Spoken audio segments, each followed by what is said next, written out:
നമസ്കാരം. ഇന്ന് നമുക്കൊരു സ്പെഷ്യൽ ലഡു ഉണ്ടാക്കാം.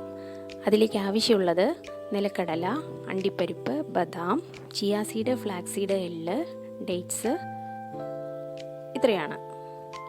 ഇത് നമുക്കൊരു പാനിലിട്ട് ഓരോന്നും വറുത്തെടുക്കണം.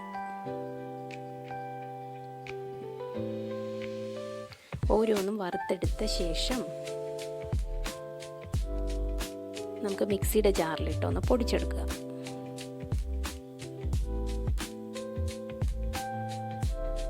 ഡേറ്റ്സ് അവസാനം ചേർത്താൽ മതി. ചേർത്ത് പൊടിച്ച ശേഷം നമുക്ക് അടുത്തൊരു പാനിൽ ബട്ടർ ചൂടാക്കിയെടുക്കാം. ശർക്കര ഉരുക്കിയത് ചേർത്ത് കൊടുക്കാം. ഈ പൊടികളെല്ലാം ചേർത്തൊന്ന് മിക്സ് ചെയ്തെടുക്കാം.